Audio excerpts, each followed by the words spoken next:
Olá pessoal, eu sou Marcelo Spaldi, professor, escritor, pós-doutor em escrita criativa, e este é o canal Formação de Escritores.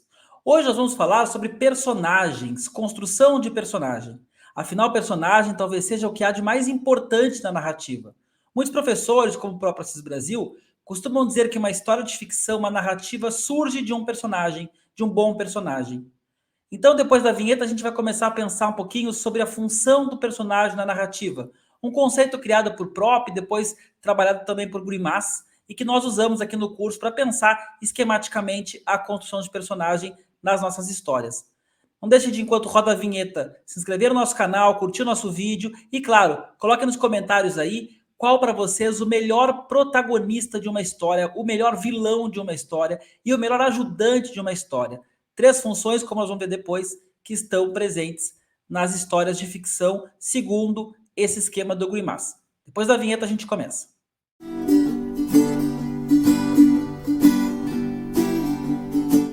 A função do personagem na narrativa.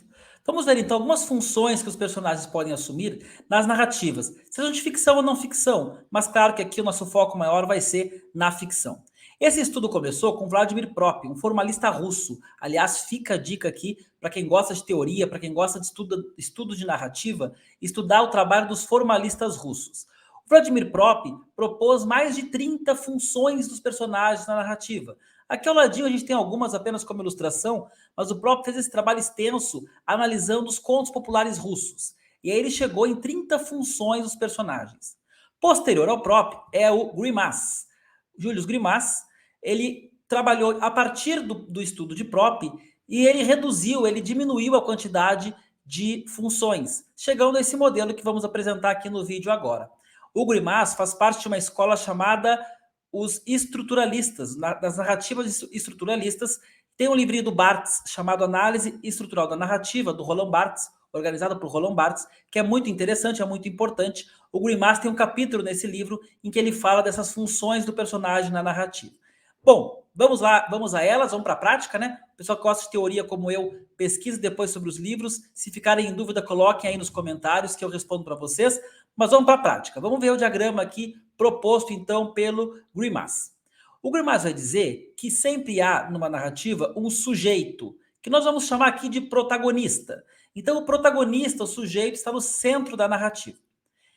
Esse sujeito, ele tem algum objetivo, que a gente pode pensar na ideia de um objeto. Pensando nos contos tradicionais, nos contos populares, havia em geral um objeto a ser conquistado.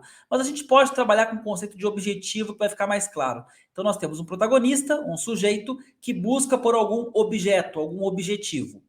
Claro que para existir história tem que existir conflito. Então, há um oponente, há algo que impede o sujeito de simplesmente chegar lá e pegar o seu objeto. Por exemplo, o rei Arthur com a tábua, com a espada. Não adianta ele chegar lá e pegar a espada. Há oponentes desejando a mesma coisa, desejando a mesma espada. Então, há os oponentes que tentam opor o sujeito ao seu objetivo, ao seu objeto.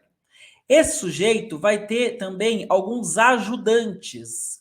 Os ajudantes, eles vão estar lá para trabalhar como coadjuvantes da história. Então, eles vão auxiliar o sujeito nessa tarefa. A gente sabe que muitas histórias também têm os ajudantes do oponente. Mas o Grimas, ele tenta simplificar essa estrutura, então ele não coloca os ajudantes do oponente. Ele só acha importante colocar os ajudantes do protagonista, porque é bastante comum nas histórias nós vemos que os heróis têm algum personagem para fazer escadinha, para dar algum apoio. Então ele faz questão de colocar os ajudantes do sujeito, do protagonista.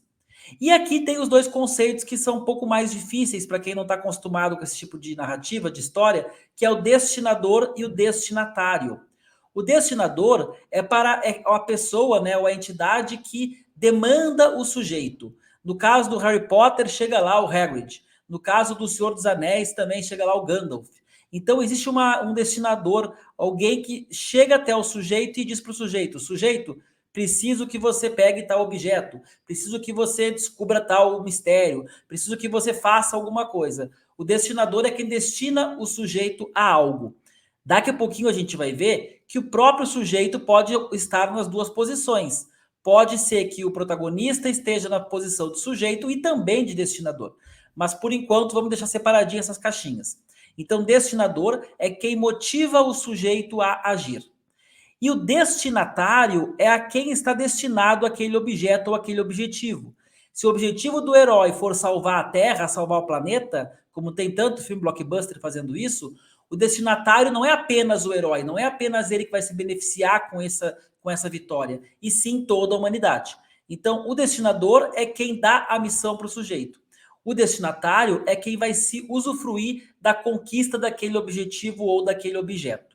E aqui nós temos apenas simplificado em 6 funções, que parecem simples, mas são bem interessantes, ainda mais quando a gente começar a complexificar cada uma delas, as funções de um personagem na narrativa. Antes de eu ir adiante, não deixem de comentar aí no vídeo qual para vocês é o melhor protagonista, o melhor antagonista e o melhor coadjuvante de uma história. Agora eu vou começar a dar alguns exemplos, né? Então é até legal vocês colocarem no comentário antes de começarem a ouvir meus exemplos, porque é muito importante a gente, quando olha a narrativa de uma outra narrativa, a gente consegue pensar melhor na nossa, em como nós vamos elaborar nossa narrativa, como vai ser essa relação entre sujeito e oponente, se vai haver os adjuvantes mais ou menos participantes, quantos vão ser, enfim. Então, vamos ver um pouquinho cada uma desses elementos aqui. O sujeito é o protagonista da história, que pode ser um personagem só, que é o mais comum, uma dupla, como o Romeu e Julieta, ou até um grupo, como por exemplo em Vidas Secas, em que a família inteira é um protagonista da história. Então esse sujeito que está aqui no centro do nosso diagrama, ele é o protagonista, a protagonista. E a gente pode sim pensar numa dupla, pensar num grupo de pessoas com o mesmo objetivo, como o sujeito da história. É até interessante quando for criar uma história pensar dessa forma, né? A gente pode às vezes romper alguns padrões pensando em protagonistas que são cindidos, que são divididos, ou em grupos que querem a mesma coisa por caminhos diferentes. Tá bem? Então o sujeito é o centro do nosso diagrama e é o protagonista da história. O objeto é o objetivo desse sujeito, que pode ser criado por ele mesmo ou a partir do desígnio de um destinador, como já vimos. Então, o objeto está aqui, o próprio sujeito pode desejar algo para ele, mas ele também pode, nessa estrutura clássica do Prop e do Grimaz aparece, o destinador. Nos contos clássicos, o objetivo era algo como o santo graal das histórias do rei Arthur, algo concreto e disputado pelo sujeito barra herói. O objeto, porém, pode ser a conquista de um amor. Então vamos imaginar que nós colocássemos Julieta como centro desse diagrama. O que a Julieta quer? Qual é o objetivo da Julieta? Qual é o objeto da Julieta? O amor de Romeu. Então, neste caso, Romeu ou o amor de Romeu seria um objeto, seria o objetivo. Tá? Então a gente pode pensar como um amor. A vingança, como Hamlet, o poder, como o Rei Lear. No caso do Rei Lear, o objetivo é abstrato, não é concreto, é o poder. A liberdade, como Mercador de Veneza. E o que mais a atividade do artista criar. Então percebam que esse objeto fica melhor definido como objetivo, porque o objetivo pode ser algo concreto ou algo abstrato. O destinador aqui em cima no diagrama, é aquele que impele o sujeito à ação, provoca o sujeito para agir. Em muitas narrativas, o próprio sujeito age por conta própria. Mas basta pensarmos em histórias como Harry Potter, Senhor dos Anéis, que já referi aqui, para percebermos bem nítida a figura do destinador. O destinador pode ser, por exemplo, um cliente, quando Sherlock Holmes, um cliente procura Sherlock Holmes para desvendar o mistério, o destinador é o cliente. O destinador provoca o começo da história. Ele tira o sujeito daquela zona de conforto, daquele lugar comum, e o provoca a agir. Esse é o sujeito. Esse é o destinador. O destinador pode ser um incômodo do próprio sujeito, pode ser uma fatalidade. A morte, por exemplo, dos pais em Batman motiva depois o menino a virar o Batman, o Bruce Wayne. Então, o destinador pode ser algo abstrato também, pode ser uma pessoa que não seja o protagonista e pode ser o próprio sujeito, o próprio protagonista. O destinatário, está aqui o destinatário, é para quem será designado o objeto. O destinatário pode ser o próprio destinador. Então, digamos que um chefe mande um policial achar o culpado por um crime. Esse chefe manda o policial achar o culpado por um crime, o sujeito é o próprio policial, e depois, quem vai se beneficiar disso? O chefe que mandou ele procurar pelo crime. Ou o cliente de Sherlock Holmes. O Sherlock Holmes, ao desvendar o mistério, claro que para ele isso é bom, para ele isso é importante, mas quem contratou Sherlock Holmes, vamos supor que tenha contratado para encontrar um objeto. esse destinador também se torna o destinatário. Pode ser o próprio sujeito, como em Romeu e Julieta. Então, Julieta queria o amor de Romeu, Romeu queria o amor de Julieta para si próprios, né? Então, eles seriam destinador, sujeito e destinatário. E pode ser a sociedade inteira. Quando um herói como o Super-Homem, Capitão América, eles vencem o mal, toda a humanidade, toda a sociedade, isso quando não é todo o multiverso, né? Nesses filmes exagerados, às vezes, que a Marvel faz, todo o multiverso acaba beneficiado, então o destinatário se torna uma coletividade. O ajudante, o adjuvante, o coadjuvante, como a gente costuma dizer, são todos aqueles personagens que irão contribuir como o herói. Lembrando que no diagrama aqui do Grimace, os ajudantes estão ligados ao sujeito, não ligados ao oponente. É muito raro uma história em que o herói está sozinho, e é bem comum que os ajudantes sejam personagens tão bem construídos, tão bem ou mais bem construídos que o protagonista. Um exemplo clássico é o Sancho Panza. O Sancho Panza, na história de Don Quixote, talvez seja o personagem mais interessante, e pelo menos nos aspectos cômicos, de leveza, é um personagem que consegue dar ritmo para a história. Então o Sancho Panza, que é o coadjuvante do Don Quixote, se torna tão bem desenvolvido quanto o Don Quixote. Claro que esse ajudante pode ser mais de um personagem. Então nós podemos ter mais de um personagem ajudando o sujeito. No caso da Julieta, o padre ajudava o casal, a mucama dela ajudava ela também. Então havia mais de um ajudante naquela história. E esses personagens podem até brigar entre si ou se tornar um oponente. Quantos e quantos seriados nós temos um grupo de pessoas que de repente na segunda temporada um deles vira o oponente. Isso é até quase um clichê já, esse turning point de seriados. Então nós podemos ter aqui vários ajudantes. Esses ajudantes podem brigar entre si e, por que não, esses ajudantes podem se tornar um oponente também com o passar da história. Claro, gente, que esse esquema aqui funciona melhor em narrativas longas. Em narrativas curtas, não tem tanto espaço para tanto personagem. Lembrem sempre, narrativa curta, conto, é a história de um conflito apenas. É a novela que é a história de um personagem. Então, nas narrativas curtas, esse esquema ele pode até aparecer, ele pode estar até no subtexto, pode estar dando consistência para a história, mas na narrativa curta não vai haver espaço para tantos personagens, nem é desejável isso. Isso acaba se aplicando mais à narrativa longa. O oponente é aquele que vai se opor ao objetivo do sujeito, seja por disputar com ele o objeto, Paris e Romeu e Julieta, seja por não desejar que ele alcance o objetivo, seu objeto, como as famílias Monteco e Capuleto no mesmo Romeu e Julieta. O oponente pode ser também seus ajudantes, ou pode haver em uma história, o oponente pode ter também seus ajudantes, ou pode haver em uma história mais de um oponente. Podemos pensar no oponente também como algo coletivo, o exército de um país inimigo, como em Avatar, ou natural, uma tempestade, um tornado, uma doença terminal, talvez até um monstro, um animal. Então, o oponente é um espaço de criatividade grande aqui para o autor, porque o oponente pode ser o próprio sujeito. Crime e Castigo, do Dostoiévski. O grande oponente do Raskolnikov é a culpa que ele sente. Então, ele acaba sendo o seu próprio oponente. Talvez em Don Quixote também. Porque Don Quixote, o grande vilão, o grande dilema do Don Quixote é lutar com a sua sanidade. Então a insanidade de Don Quixote se torna o seu oponente. Então a gente pode trabalhar com oponentes de formas incríveis aqui. Pensando num oponente clássico, como aquele vilão, pensando num oponente não tão maniqueísta, então é um vilão que não é apenas o malvado, ele simplesmente tem um objetivo diferente do sujeito, um objetivo legítimo também, como o Mercador de Veneza. Podemos pensar como mais de um oponente, e aí a gente vai ter, acho que o mais clássico é o Batman, que tem vilões incríveis. Talvez os 3 principais vilões das histórias em quadrinhos sejam vilões do Batman, e todos eles, em um momento ou outro, aparecem nas histórias de Batman.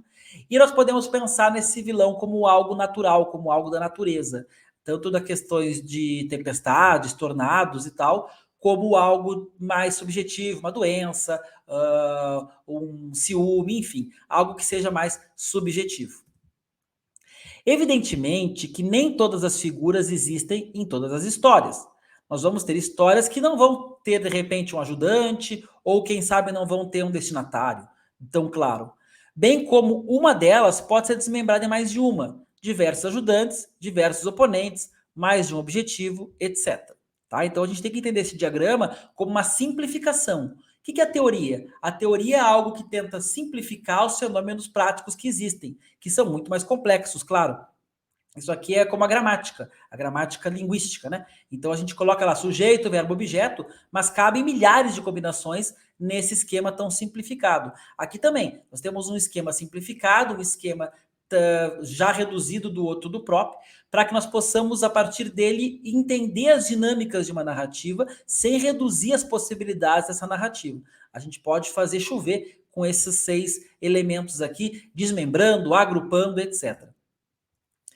Vale também aqui dizer para não confundir a ideia de herói, aquele homem ou aquela mulher bom, a gente está trabalhando aqui com conceitos aristotélicos, né? Que fala que herói é alguém que tende mais para o bem do que para o mal, com a ideia de sujeito protagonista. A gente pode ter o protagonista sendo um vilão, como é o Crime e Castigo ou como é o filme do Coringa. Então, o vilão, entre aspas, aquele personagem que tende mais para o mal do que para o bem, ele pode sim ser o sujeito, estar no centro do diagrama. O ideal talvez seja a gente evitar essas histórias maniqueístas, em que o bom é sempre bom, o mal é sempre mal. Cada vez mais na literatura e na arte, no cinema, etc., contemporâneos, a gente vê heróis e vilões bem construídos, com algumas nuances, mais complexos do que planos. Esse é outro conceito para outro vídeo, mas vale a gente ter cuidado com esse maniqueísmo. Então, para fechar aqui o vídeo, eu coloquei de novo o diagrama para a gente ver. Sujeito no centro, o sujeito tem um objetivo, um objeto a ser conquistado, e naturalmente alguém vai se opor a isso, algo ou alguém vai se opor a que ele conquiste isso. Ele vai poder contar com a ajuda de alguns ajudantes, ele vai ter um destinador, que pode ser o próprio sujeito ou não, e esse objeto vai ser destinado a um destinatário, que pode ser o próprio sujeito também ou não.